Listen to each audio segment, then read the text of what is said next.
Welcome everyone, my name is Caesar with Inspire Movement. Today we're going to be continuing with our series on servanthood. We find ourselves in CFS Coffee in downtown Orlando. This is one of their 5 locations. It is an active coffee shop, so they are not closing down while we're filming. So if you hear any noises in the background or something possibly brewing, it's because we are actually shooting in a live coffee shop. Today we welcome back Mr. Josh Bell. He was part of our series on passion about a year and a half ago, and he's had a whole host of different changes personally and professionally that he's going to share with us over the course of our interview. But he is today the acting executive director of One Orlando Alliance, which is a coalition of 40 different organizations that are working towards making the Central Florida community a safer and more inclusive one for the LGBTQ plus community to thrive in. With that, we're going to turn our attention to Mr. Josh Bell and get started with our interview. Mr. Josh? Thank you, sir, for taking us up on this offer yet a second time. We didn't push you away, so I'm kind of happy that that didn't happen. You could try harder next time. Yeah. No, it's good to be back. It's good to be here with y'all and have the chance to share a little bit and check in. Fantastic. And I would like to also thank, before we get really knee deep into the interview, that we are in CFS Orlando, downtown Orlando, which is Coffee for the Soul. This is this beautiful venue that we're in. Come and sync up with them. They have 5 beautiful locations across the greater Orlando area, and we're seeking for patronage for them as they continue building on their business. So with that, I'd like to now dive into all things Josh. A lot, I believe, has transpired since the last time that we met, which was about a year and a half, maybe a little bit more, right? Oh, wow, yeah. It's been a little while. I thought it was late 2019, if I recall correctly. But fill us in, and whatever you want to fill us in. And I would like to, as you make that connection, though, be able to tell us a little bit about how the experiences that you've had over the past year and a half to 2 years, however long it's been, have prepared you for the position that you are in today. Awesome. Well, I appreciate the invitation to chat and have a little bit of coffee together. And yes. So we're a year into the pandemic. Anything from pre-pandemic feels like 300 years ago. And Agreed. I'm like, I remember us talking. I remember there was a temple. We were in a temple. But it's man, my chronological memory is so bad. But yeah, in the past year and a half, a lot has changed for me. So last time we talked, I was with the Community Hope Center at which is now called Hope Partnership. So they've gone through a bit of a name change, but I was the director of community development there, and I was with them for about 2 years. And Mary and I had some wonderful conversations, Mary Downey, the executive director down there, about, it's probably time for me to start looking around a little bit and see what my next stop is and see where I'm supposed to be next. And so that was pre-pandemic, right? And so we all transitioned into COVID season, we all kind of went into survival mode, figuring out, what do we do with kids and what do we do with jobs and how do we stay safe and what is safe and what's not safe. And it was so stressful and crazy. And then in the midst of that, I saw a job posting for One Orlando Alliance. And so I had applied for other things, and this job posting was looking for someone with nonprofit leadership experience. And I was like, I'll try. So that was kind of how the position kind of came across my radar. But in addition to that, I was friends with the previous executive director. Her name was Jennifer Foster. She was the founding executive director of the One Orlando Alliance. And so I knew that she was transitioning. She had announced that. And I was like, maybe that's what I'm supposed to do next. And so that was the very beginnings of that. But also in that process, something that I've been kind of walking through over the past 3 years now is the process of coming out as gay. And so that's kind of a big deal. And obviously that's led to a lot of transitions in my life. So there's been a couple things since last time we talked, like just a few. Global pandemics, A whole host of different things, personal and otherwise, right? Yeah, yeah. The list is not short. No, not at all. So I'd like to, I know we've touched upon this before in our previous interview, leading up to all the different positions that you had in life, to being the Director for Community Development at the Community Hope Center. Mentorship, guidance, encouragement. You've taken on now the stewardship of an organization which is critical to the Central Florida community, specifically the LGBTQ plus community. Mm-hmm. And it comes with a lot of responsibility, as I'm sure you live into every day. Can you tell us, along this path, who may have helped you muster the confidence and the courage to take this on, pull by the horns and just give all of you? Well, I'm grateful to a lot of people for their role in my life in terms of me becoming a leader, mm-hmm. in terms of how to be a leader in a way that fits who I am. Mm-hmm. Actually, when I was looking into applying for this position, I reached out to a mentor of mine, Reverend Steve Harper, mm-hmm. and he and his wife Jeannie, which I've met. Yeah. So y'all know Steve. Yes, wonderful man. So Steve's been in my life since seminary. Yep. So a long time now. And I reached out and I was like, so there's this group called One Orlando Alliance. I'm thinking about applying to be the executive director. And I said, have you heard of them? And they said, well, we're donors. And wow. I said, oh, okay. Well, I guess you have heard of them.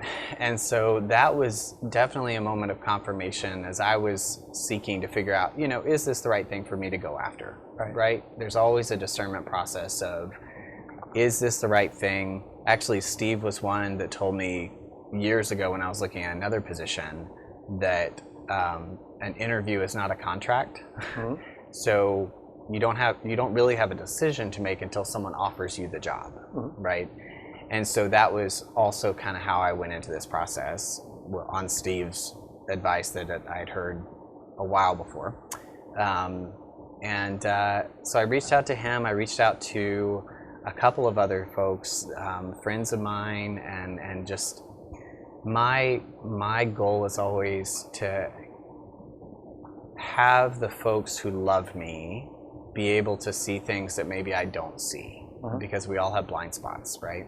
Mm-hmm. And so my question is, based on what you know of me and what you know of this position, what do you think? And so I had that conversation with several people. I had that conversation with Mary Downey, right. Who's a dear friend and knows what it's like to be an executive director for a nonprofit. I had that from Steve. I had that friend with some other folks. I had that conversation with some other folks. And that all led to me feeling like, okay, my skill set and what they're looking for kind of line up. And so I'm going to go after it. And so that was pretty cool. Fantastic. I'm glad that at least with some of the names that you mentioned, I've had the good fortune of meeting them, mm-hmm. and getting to know what kind of people they are. So definitely wonderful to have those types of support systems around you as you progress. Yeah, through life, definitely. Right? So tell us everything about One Orlando Alliance. Gotcha. Tell us, I would like to restate that, maybe some of the history, which I think is extremely important, the inception, the idea, and walk us forward. Definitely. So, and that's definitely, the history is very much part of the story of who we are as an organization. So as most people will know, as most people in Orlando and really even around the world will know, on June 12th, 2016, here in Orlando, a gunman entered Pulse nightclub and killed 49 people. Awful story, awful experience, awful trauma for our community, not only the LGBTQ plus community, but all of Central Florida, right? And then within the LGBTQ plus community, the majority of the people who died at Pulse were Latinx or Black, right? So marginalized folks within a marginalized group. And in the wake of Pulse, it's it's hard to describe what Central Florida was like, but this outpouring of love and people just jumping up and saying, "I'm going to help. We're gonna do whatever we can. We're gonna do whatever we can in this situation." And so all these nonprofits swung into gear to meet the needs of the victims, meet the needs of their families, meet the needs of first responders, the people who had survived pulse, who had been directly there or nearby affected. And all these organizations were working really hard all at the same time. But what happens a lot of the time with any organization that's responding to anything, or any organization really in general, you get very focused on your slice of it. You get very focused on your piece of the puzzle, and you might not have the bandwidth or capacity even to look a little bit higher and see who else is doing things. And so there were 3 really critical people within the LGBTQ plus community here in Central Florida who kind of leveraged their personal connections to bring as many of those folks into one room as possible, right? So the 3 of the people who were most influential, and I know that there were others, but the 3 names that I know well: Jennifer Foster, who became the founding executive director; Carlos Carbonell, who's on the founding board; and Paul Bryan, also, who was also very instrumental in starting the Zebra Coalition when that started. So these 3 folks leveraged their connections, brought people together for greater communication and collaboration, and that made it possible for services to be provided in a way that was more contiguous, I guess. And so wonderful work was being done. This was an improvement on that work. And so that was the beginning of the Alliance, was that meeting. And that group kept communicating, that group kept talking. And over time, folks saw the value in this kind of convening and conversation around how do we serve our community well, how do we make sure people have what they need. And so in 2018, the Alliance became a freestanding nonprofit, and Jennifer Foster, who had been on the board, became the founding executive director. And so she served in that role. She said she would serve in that role for 2 years, which is smart to say, like, this is the commitment I'm making. And that 2 years was up in October of last year. And so I came on, I'm the second person. Yeah. Amazing. So, as I prepared for this question, I think an unintended consequence of the tragedy itself, of the perpetrator, was that the support and basically, I guess the compassion level for the LGBTQ plus community grew, not only within Central Florida, across the state, arguably across the world. That was an unintended consequence, one would argue. How have the lives of not only, obviously, the victims and their families have been tapping into services available to them via the 40 different organizations that are tending to them post-tragedy. But how has the quality of a member of the LGBTQ plus community changed since the inception of the Alliance to current day? We really look at time here in Orlando as like pre-Pulse and after Pulse, because of how much Pulse affected so many people, right? And for the LGBTQ plus community, I know, because I wasn't out then, and I wasn't in a space where I was completely affirming. I was in kind of a discernment process myself. And when I saw just this amazing outpouring of love for the LGBTQ plus community, that affected me personally, right?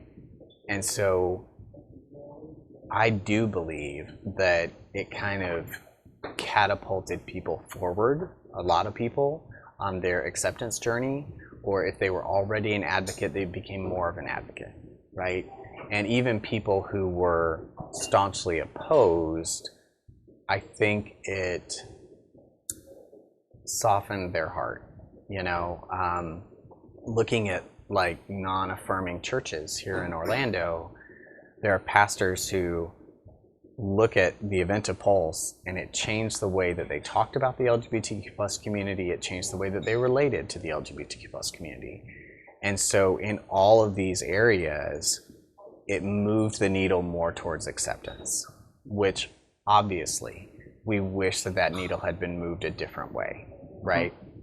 But for me, what it says is, even when an event is so hateful and so harmful and so traumatic, not only on that date, but it's ongoing trauma. Like every time you wish one of those folks, one of our angels, was still here, and you think, this was their birthday, they'd be this age, or this a family member just graduated from high school.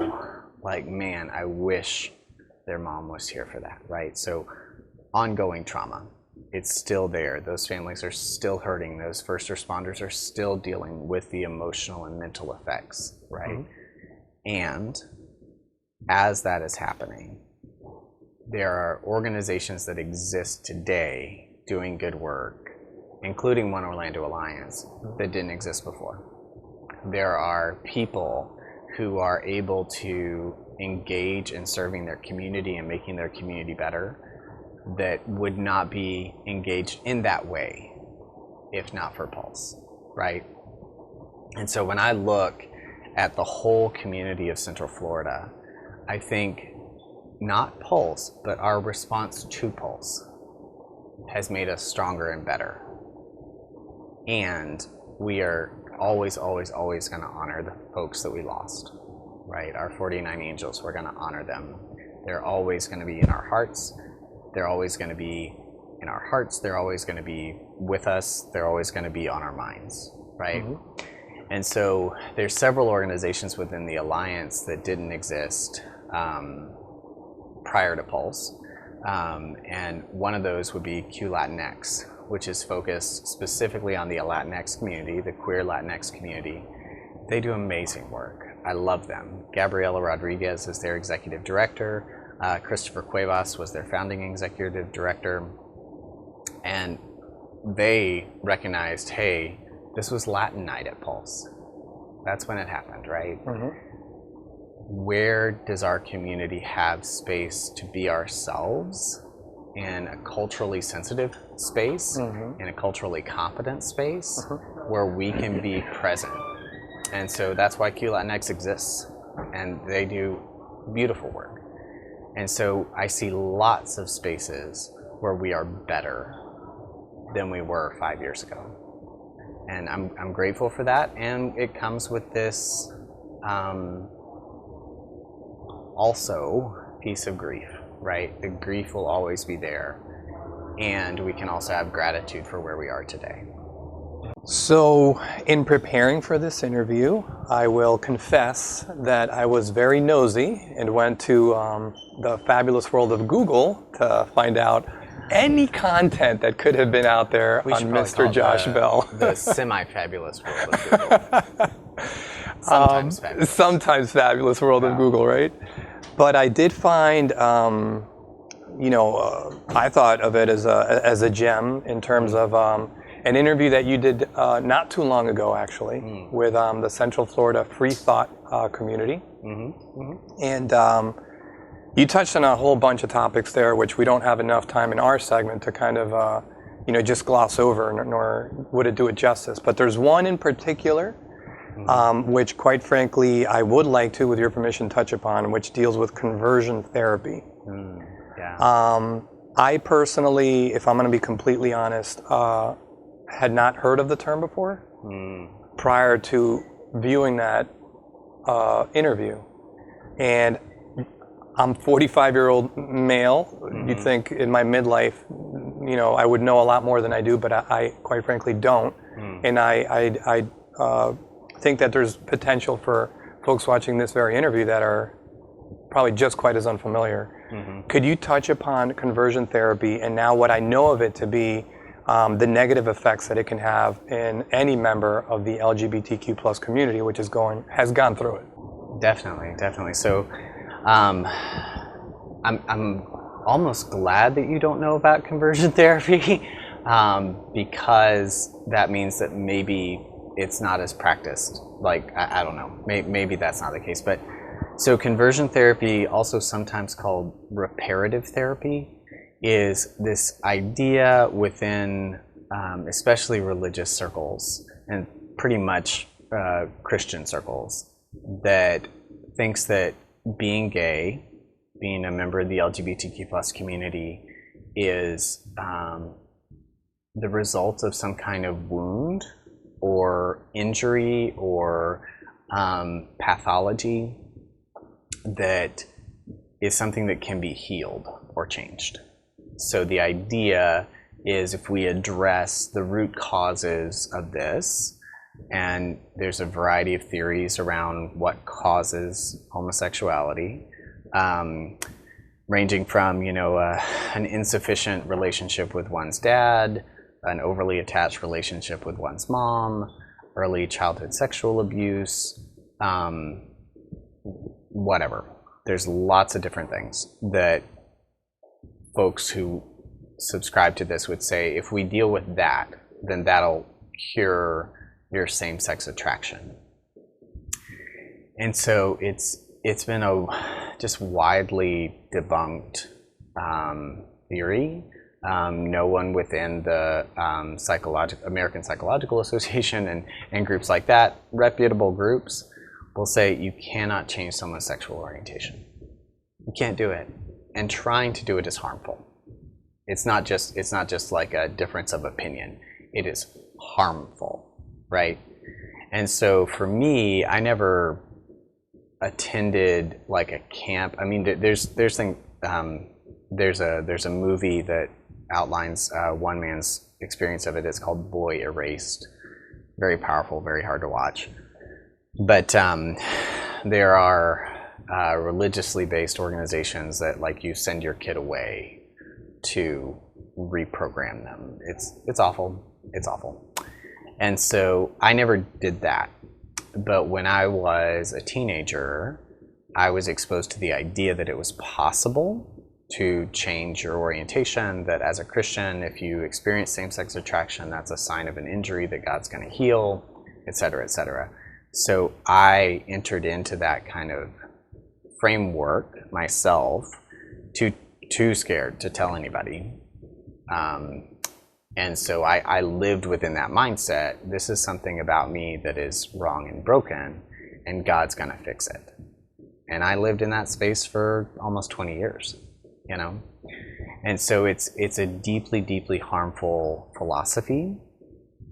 And our goal in the Alliance is to make more people aware of how harmful it is, and even to move more people towards making it illegal, right?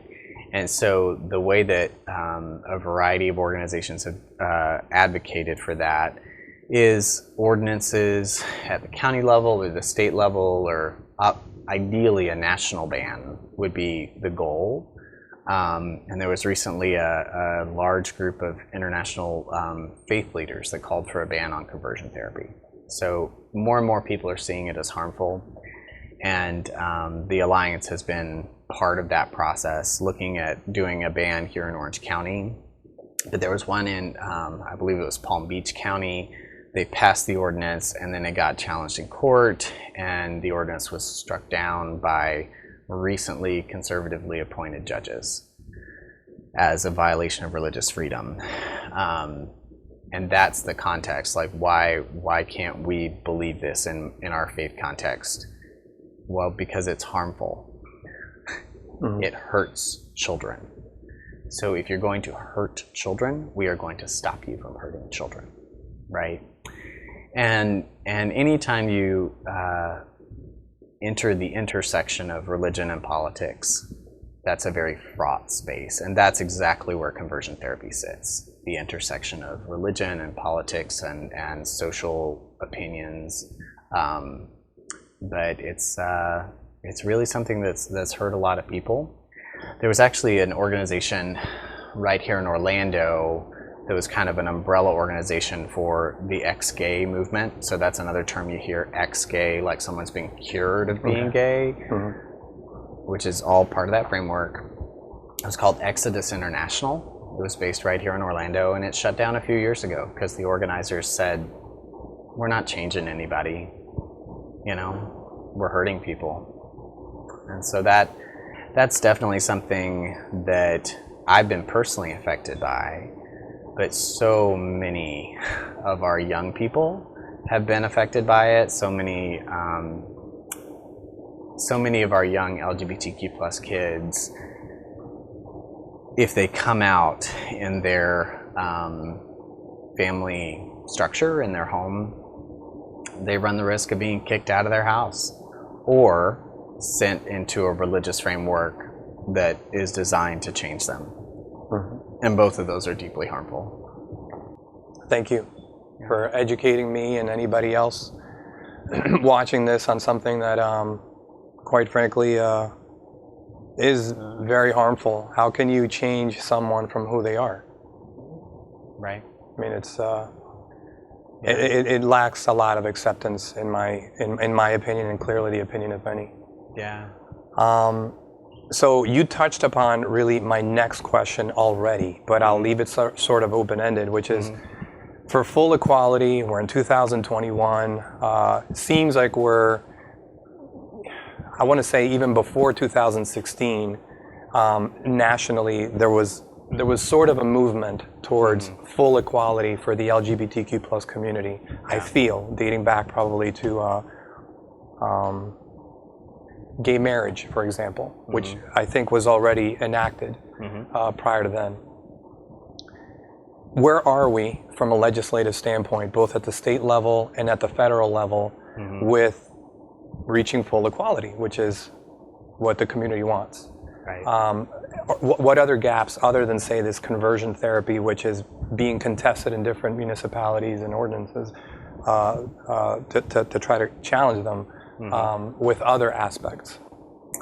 So right now, there's a federal push towards something called the Equality Act, which is focused on making sure that LGBTQ plus people are equal in all aspects of society. And so it has passed the House, and I don't know where it is in the Senate. I think it's being heard soon. At the federal level? Yeah, that's the United States. And so that is, the goal is always, instead of a patchwork of local and state ordinances, have federal protection, right?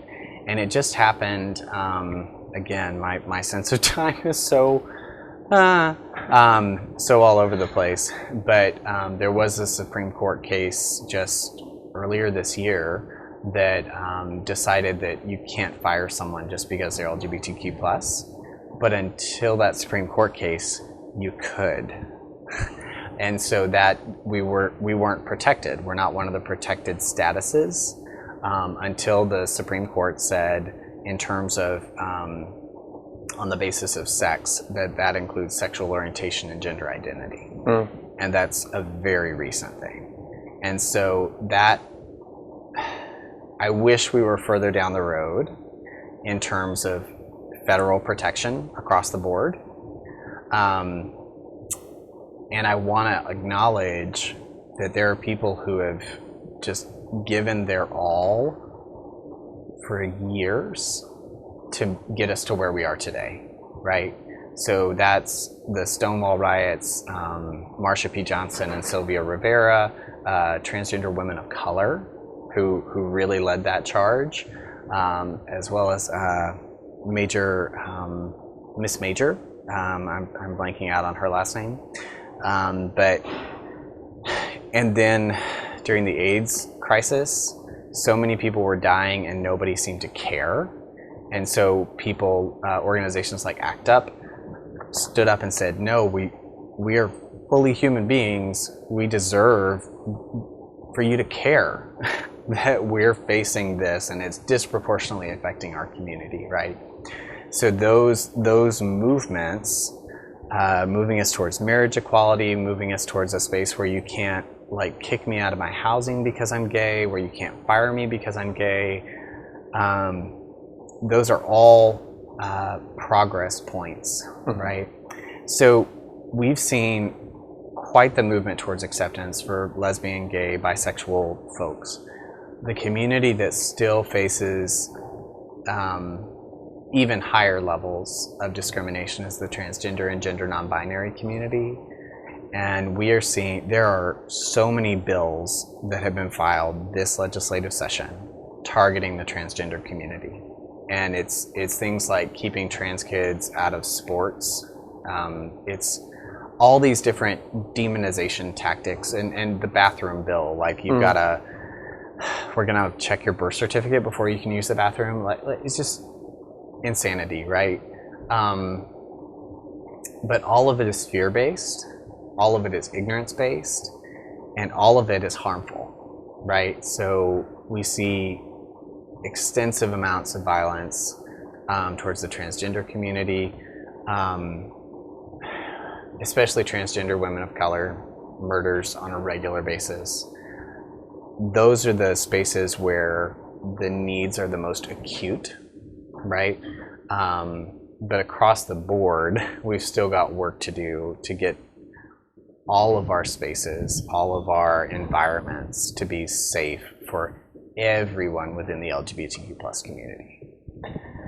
To touch on that last point that you were talking about, transgender and gender non-binary members of the LGBTQ plus community.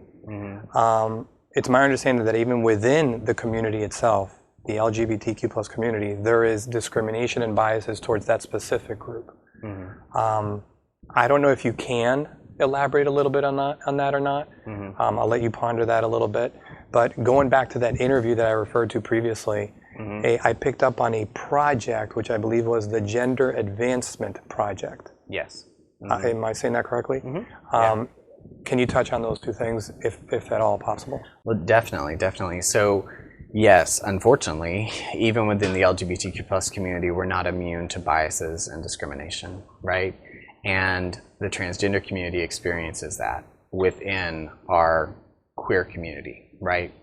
And I think part of that is ignorance and fear and not understanding and not, okay, this is not an experience that I've had personally, so I can't relate to it. And it's an experience that makes me uncomfortable, so I'm kind of going to distance myself. And as soon as we get distant from other folks, all we know about them is the story that we tell ourselves or the story that we hear about them, right? And the more distant we are, the more likely we are to believe things that just aren't true or that are harmful or that are negative.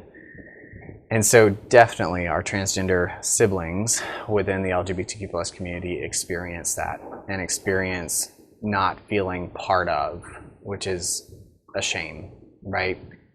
So within the LGBTQ plus community, we are not fully there in terms of accepting our transgender and gender non-binary siblings, right? So folks who don't fit neatly into the two boxes that we've all been taught are what gender is. And gender is, let's be clear, a social construct, right? Our expression and understanding of ourselves is a lot more diverse and broad and beautiful than two little boxes, right?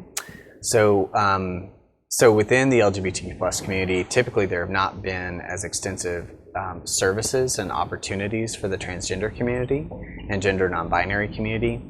So the Gender Advancement Project was created to really bring together the opportunities and offerings that are available here in Central Florida and to develop opportunities and offerings that benefit the transgender and gender non-binary community. Ashley Figueroa is the executive director of the Gender Advancement Project. I'm sorry, is this through a nonprofit itself, or is it something being sponsored by the city, by the county? What's the construct? So One Orlando Alliance helped incubate this process. Okay. And that's one of the things that we do is looking at what are the gaps and who are the emerging leaders and how can we support, right? So Gender Advancement Project is on its way to be a freestanding 501c3. But in the process, you have to go through a lot of things, including getting fiscally sponsored by an organization. And so they're kind of in that space right now. but they're doing some really amazing work. And actually, One Orlando Alliance is partnering with Gender Advancement Project. For this fall, we're bringing the National Transgender Visibility March here to Orlando. So that's going to be in October. It's going to be in collaboration with Come Out with Pride.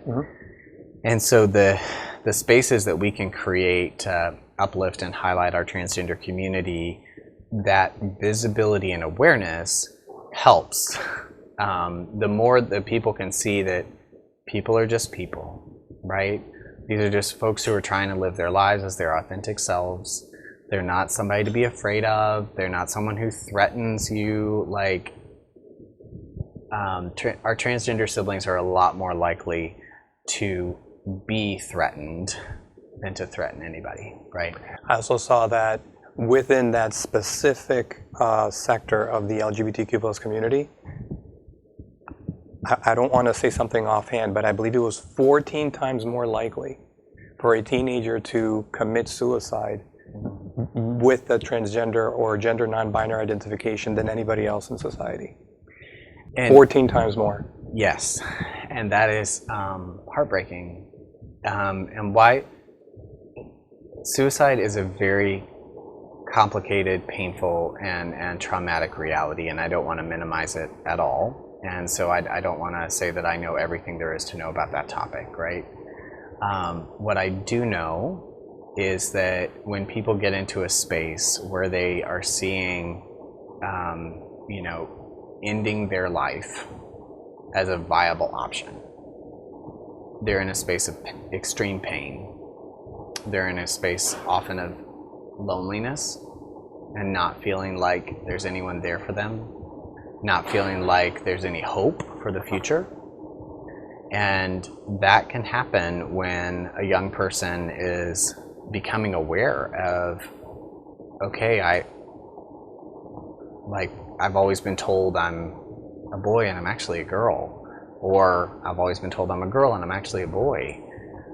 And knowing the opposition that they will face, and knowing the misunderstanding, knowing the just outright discrimination and bullying, that can put someone in a very dark place, right? And that is heartbreaking and wrong.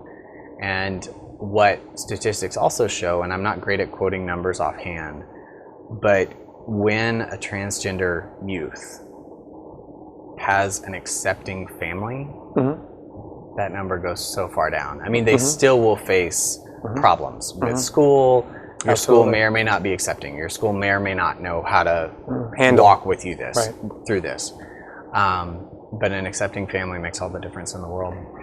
So one of the things that I absolutely loved, and I think anybody that's made it, I hope you've made it this far into the video, because it's so, I think, so incredibly thought-provoking, and in the interest of truly raising awareness and creating an understanding, and for us to bond as a community, I think everything that we're talking about is incredibly relevant.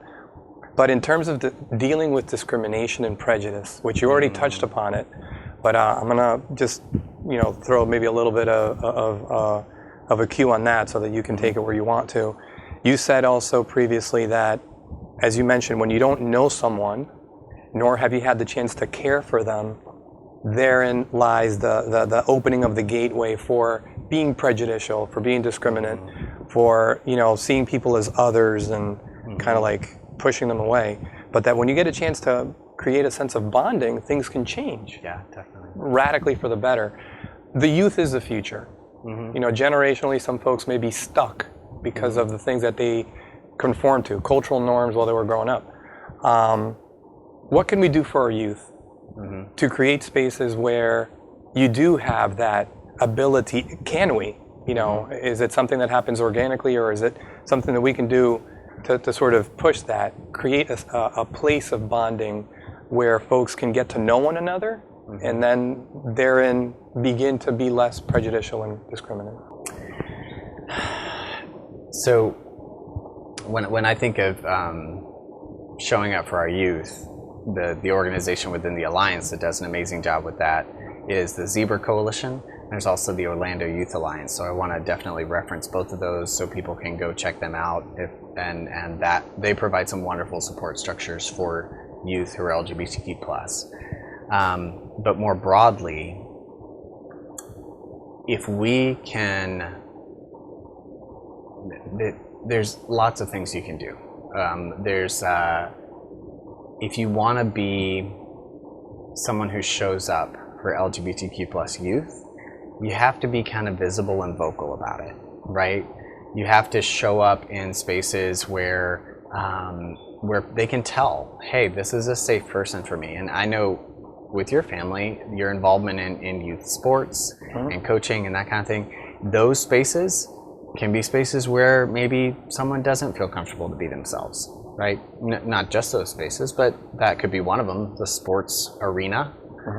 And for you to say, you know, I was just talking to my friend who works for an LGBTQ plus nonprofit, man, we've really got to make sure everybody feels welcome here. Yeah, that sends a huge signal. Hey, maybe I can talk to Mr. Caesar about how I feel, you know? When a young person does come to an adult and say, you know, I think I might be transgender, or I think I might be gay or lesbian or bisexual or pansexual or any of these other new ways that we have of talking about who we are. For an adult to say, thank you so much for sharing that with me. Wow, that must have taken a lot of courage. And you know, however you determine and articulate who you are, I love you and I'm here for you.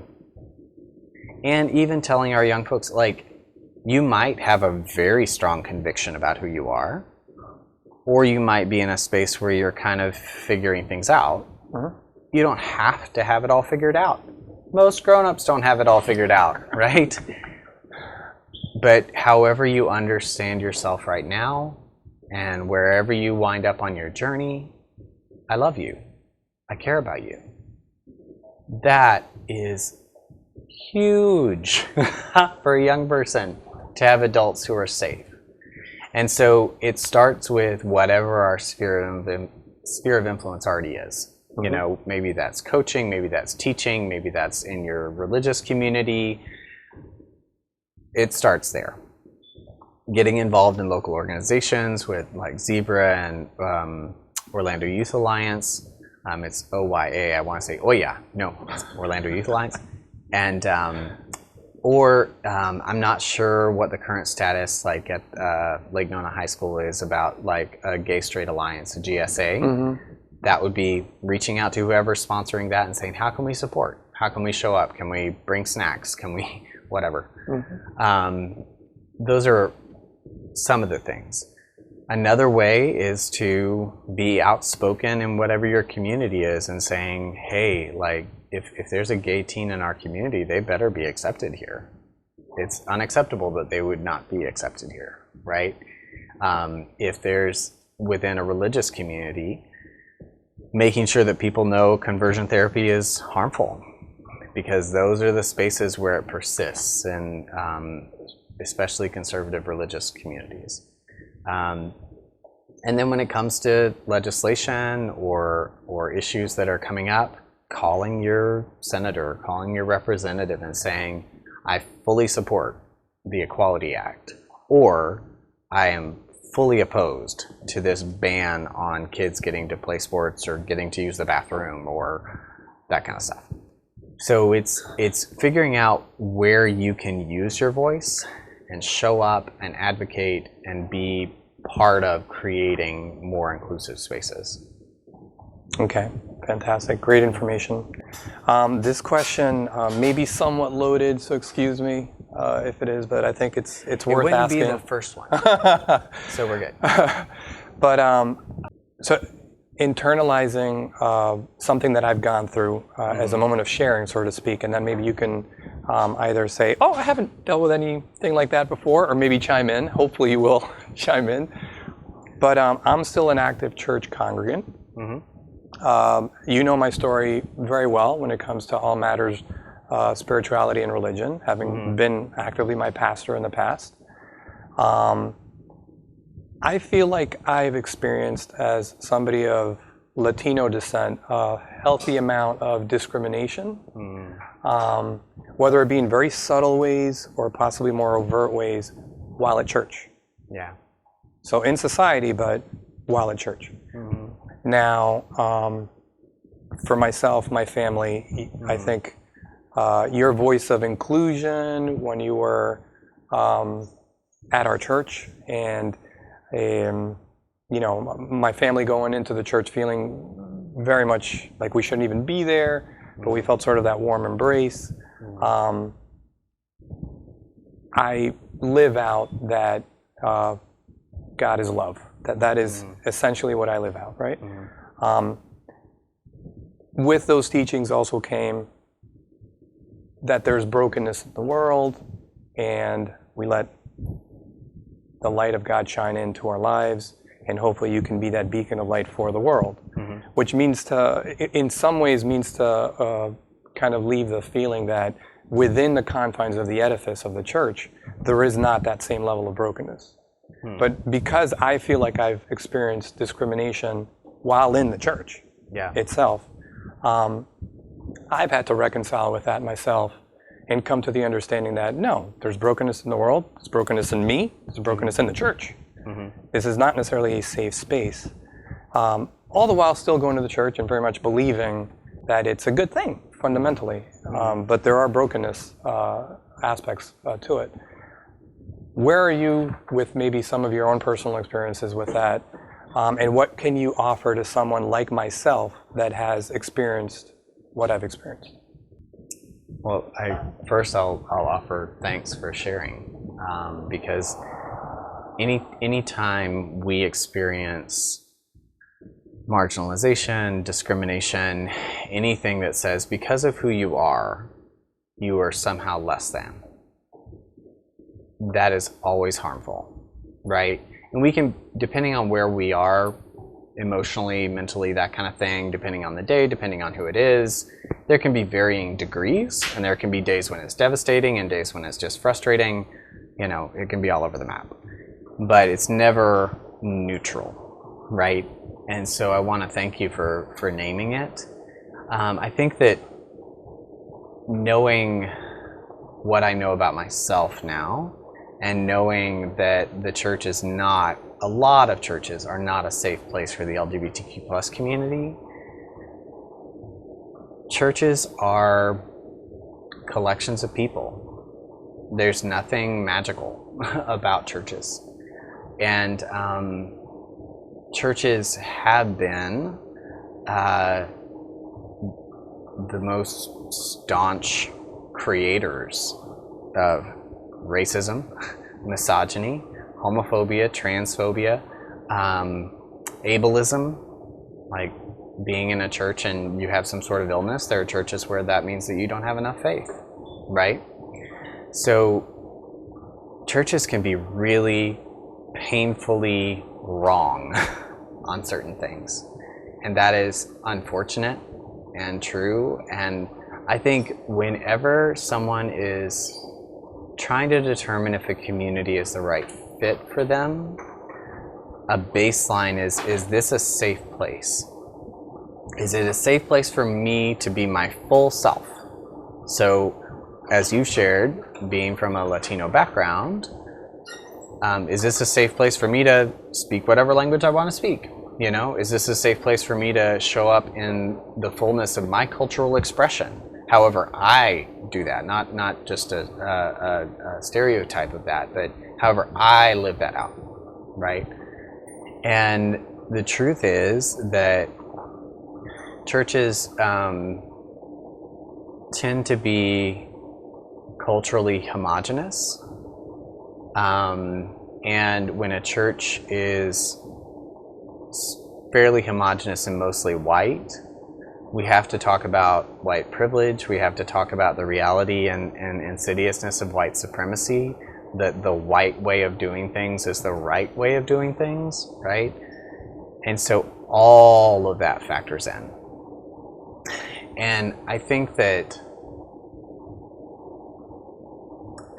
most churches, not all churches, but most churches need to do a lot better at doing that introspection and saying, are we really as loving as we say we're supposed to be?